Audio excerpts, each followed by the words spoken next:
Hey guys, this video is about this multi-layer map art. This thing is really ginormous, 4 foot by 8 foot, which is really big for an acoustical panel. It has high NRC black acoustical batting, and it's constructed of high-end Baltic birch. So it's really practical as an acoustical panel, but also beautiful artwork. So let's dive in. I will show you how I made it. Okay, I'm just going to reverse engineer the CNC part of this thing. So to have these layers to work with, I have to obviously CNC them. And to CNC them, I have to write tool paths. A lot of tool paths for this particular project. And before I can do all that in VCarve or Aspire, I have to start with an image. So this is Adobe Illustrator where I'm pulling apart layers of a map. And I got the map from OpenStreetMap.com. All right, so here we are at the beginning of this process, selecting the area for our map and so on. So I'm using OpenStreetMap.com. Like I said, you just have to create a login to use OpenStreetMap.com. But then you can download the map, and then you use that image in Illustrator and pull it apart and so on. I'm not going to go into the details of all that or any of the digital stuff, but this guy Jackman Works has a great channel and a really good video on the process. I will post a link to the video. I think I can do that in the description here on my video. So it's one of those videos where I had to pause it like every 5 seconds to learn how to do something new, but it was really helpful. So here we are in Vectric or Aspire. I'm not going to expand on the Illustrator part of it anymore, except to say that in Illustrator, you're basically just removing all the junk you don't need in your final image. Things like road names and landmarks and all kinds of stuff that clutters up the map, and you just get it down to the bare bones. So these two drawings represent two different 4x8 sheets that we'll be cutting out. And so this layer here that I'm outlining is just the river layer only. So everything else in here gets cut out, and it's just the river and then that perimeter, which we need to kind of frame everything in. So that's the two sheets we have to cut out. And actually this first sheet shows the river, but it's not, I don't have any tool paths for it, so it's not actually cutting anything out for that. So the thing I have to keep in mind when I'm generating these tool paths to cut out all these roads and all these lines is, so the machine will be cutting it out with an 1/8 inch bit. And so I've got to tell the machine like which side of the line, like does the bit need to be on the line? Does it need to be inside the line, outside the line? And the problem is like when you zoom way in on this, it's like, well, sometimes you need to be inside and sometimes you need to be outside, and what's inside and what's outside, because there's a lot of geometry here. And so it's just a lot of time going through and making sure that all these tool paths are running right. Otherwise, if the bit runs on the wrong side, and you're basically cutting out the road and screwing up the whole piece. So that's probably enough about that. But what's cool is that you can generate these tool paths digitally. You can preview them on the screen before you actually try them. And so you can look for these weird things that happen or these anomalies and miscuts, and hopefully save you some mistakes in real life. Finally, here's the fun part where you actually get to cut it out in real life. And so this is a 1/4 inch, or it might be 6 mil Baltic birch that I'm using for this. So pretty thin stuff. You'll see I do have clamps around the perimeter because even though this is a vacuum table and the vacuum works well, after this cuts out so much of the product, there's just nothing, for the vacuum to hold on to for the suction. So you got to clamp it. I did break a couple bits at first, and what I realized, I was running it with the shroud down, obviously, which I always do, but those pieces were just popping up in there like popcorn, and then eventually they would hit the bit wrong and it would get hung up and break. And so eventually I ran it with the shroud up like this, and so this is literally at real-time speed to cut out one piece, just to show you like how long this takes. So, but after I ran it this way with the shroud up, I didn't have any more problems with bits.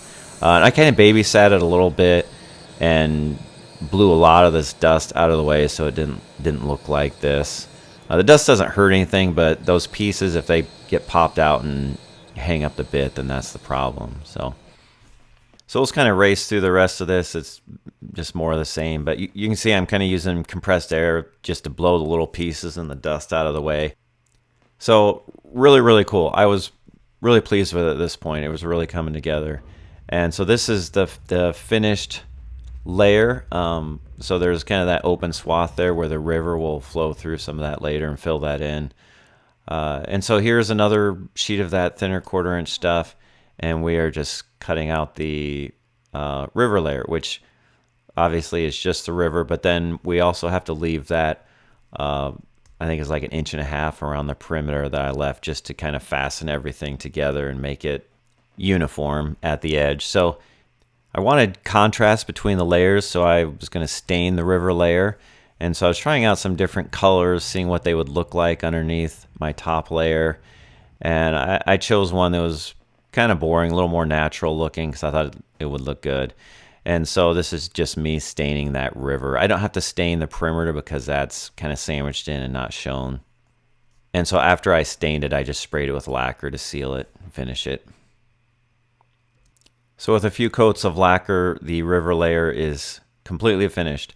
So the next layer I have to work on is actually just completely a pocket or a frame that holds that acoustical batting. And so this is a full 3/4 inch Baltic birch that I'm just cutting out the entire center of.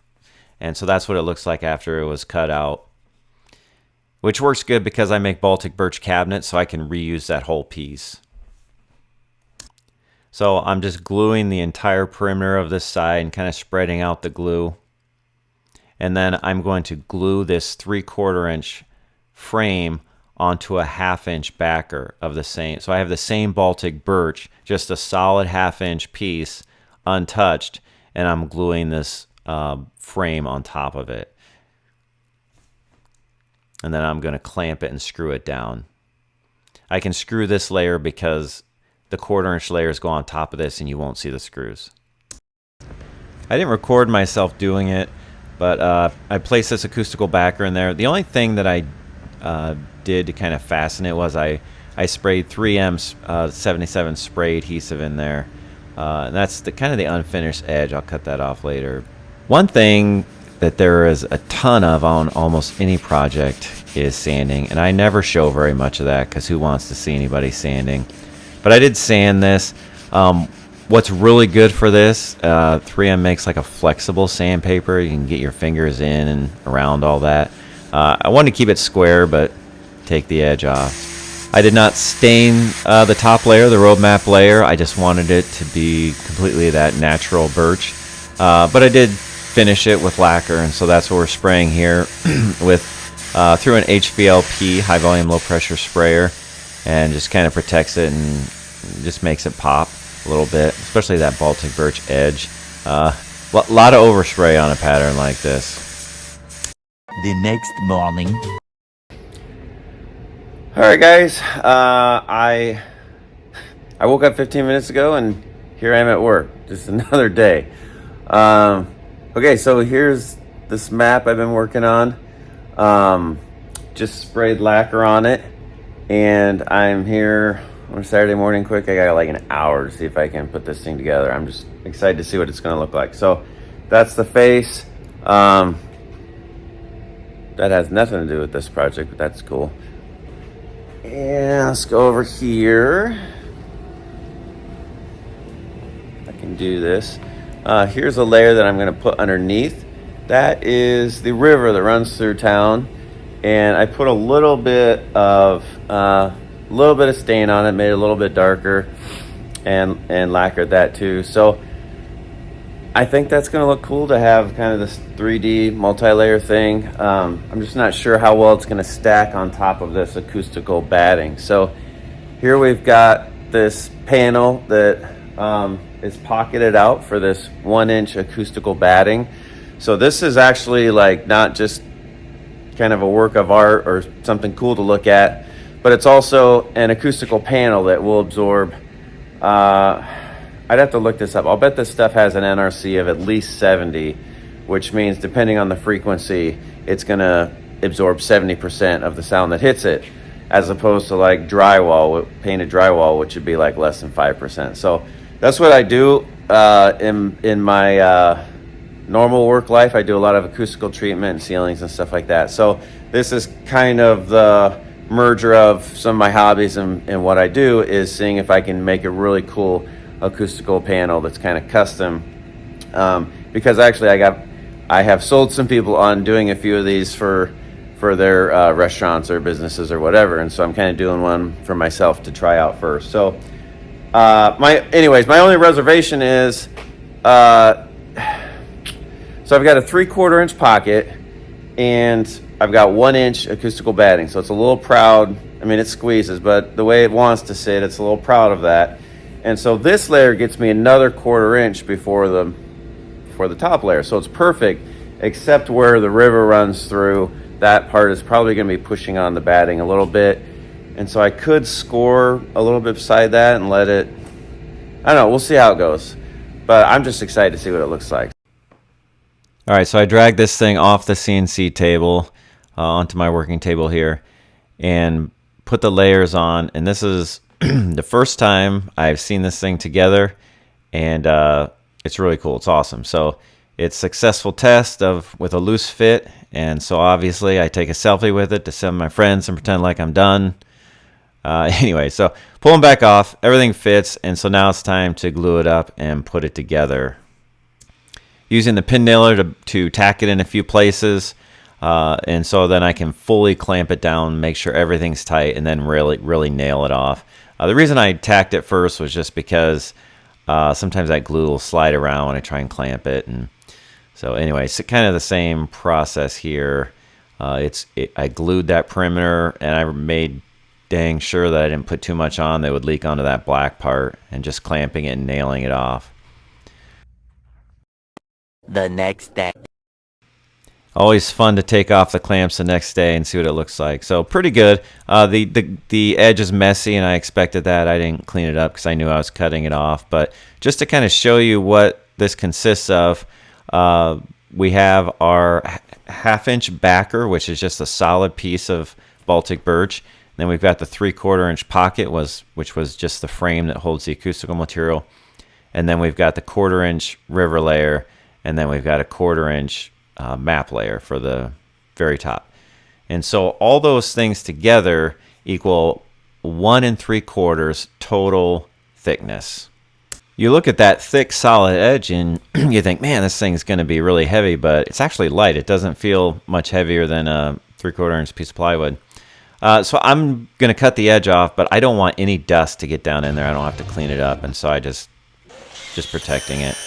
And so you can see I'm just barely skimming the edge there, really just kind of taking a blade's width off just to clean up that edge. And so kind of here's the shot again. And so the track saw obviously is an easy way to get a nice straight edge on that. And then a quick cleanup with the orbital sander, smoothing out that freshly cut edge. And then the only thing left then is just to lacquer that edge. Everything else has been finished, and so I'll just brush that on. And the edge is so satisfying to put that lacquer on. It's just that Baltic birch is one of the reasons I love it. It's just that edge. It just comes to life. So you can see it's kind of half done there, and the difference looks really beautiful. And we're about done here. I'll show you some close-ups and some shots of it here. Here's a gratuitous look at that beautiful edge. Even the 1/4 inch map layer, like, you can see a few layers. Here is the drone shot flying over the wooden city. Just kind of some up close of how it turned out, and with the river behind it. Very, very good. I liked it. So I will post a picture maybe on my Instagram, Modern Artisan Instagram, of when we find a home for this. It was done as proof of concept, but I have some people that have expressed interest already, so we'll see where it ends up. Thanks for watching, guys.